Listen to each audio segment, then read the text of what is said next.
Professional wrestling has always been filled with legendary families. Some have helped shape the industry for generations, and others, well, let's just say they didn't quite make the same impact. When we think of wrestling dynasties, names like Cody Rhodes, Charlotte Flair, and Randy Orton come to mind. They've each carried the weight of their family's legacies, and in some cases, even elevated them to greater heights. But for every Rhodes or Flair, there are family members who just didn't find the same level of success, and we can break these into two categories. On one side, we have the completely forgotten, the David Flairs and Richie Steamboats. And look, don't tell me, but wait, Mr. Bronco, I remember David Flair and Richie Steamboat. You're a wrestling degenerate, I'm not talking about you. Then there are those who had pretty decent careers, but they never came close to furthering their family's legacies. Now, we're seeing a new generation of wrestlers from great lineages who all contribute to varying degrees. We have future WrestleMania main eventers like Braun Breaker. Then we have future catering aficionados like Lexus King. Amidst this new generation, there is one name that I can't quite figure out where he's going to land. Will he be among the Braun Breakers of the world, fighting for world titles?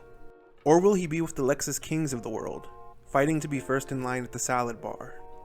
Today, we are talking about Dominik Mysterio.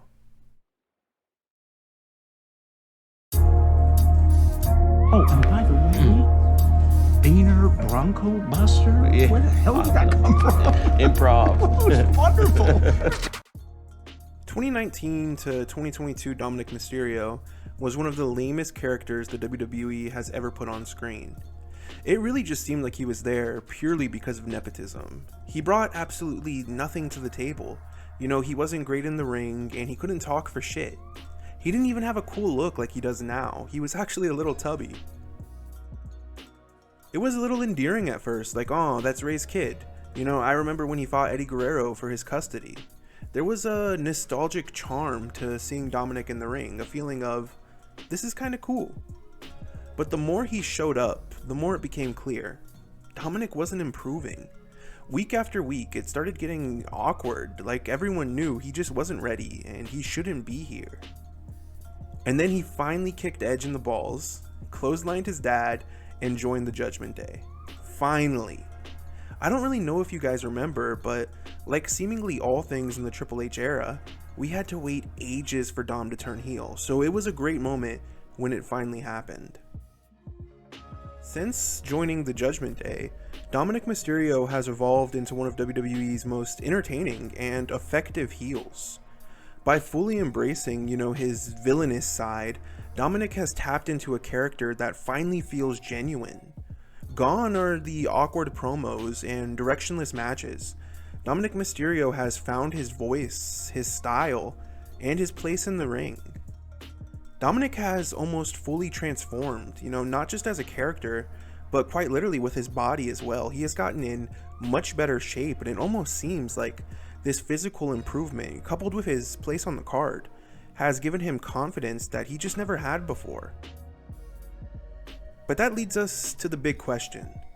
What is Dominik Mysterio's ceiling? How far can he actually go?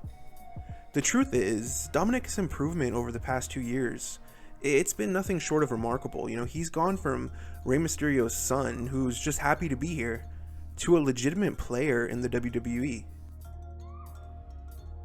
I feel like we are already past the could Dom win a mid-card title conversations. I feel like that's all but a lock. I wouldn't even be surprised if he was the guy to take the IC title off of Braun Breaker. So could he one day reach the very top? The real question is, could Dominik Mysterio be a future world champion? Could he main event WrestleMania? Some might say he doesn't have the star power or the in-ring skill for that, but let's remember how far he's come already.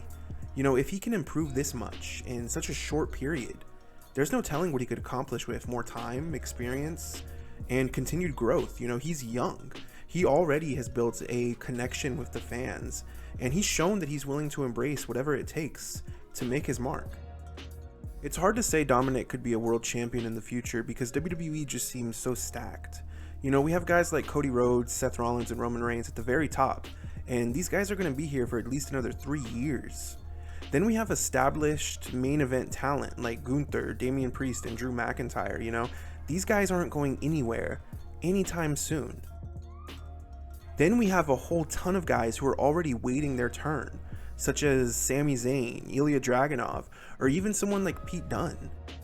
Then we have super young talent like Braun Breaker, Austin Theory, and Carmelo Hayes, who are all almost guaranteed to be world champions at some point. And what if somebody from AEW jumps to WWE?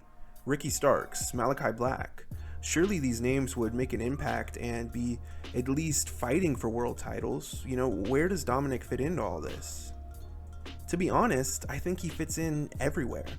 Dominik has already established himself to a point where I could see him in all of these different conversations that I've laid out. Dominik versus Cody Rhodes, I can see it. Dominik versus Damian Priest, that makes perfect sense. Dominik versus Ilya Dragunov, that sounds good. Dominik versus Carmelo Hayes, I like it. And Dominik versus Ricky Starks, why the hell not?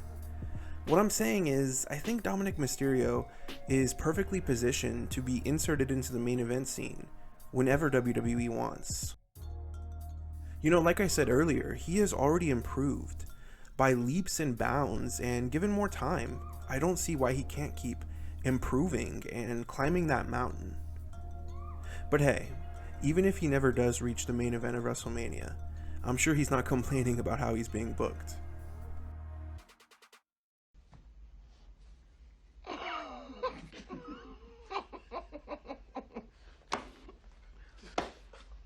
How many keys, you cocksucker?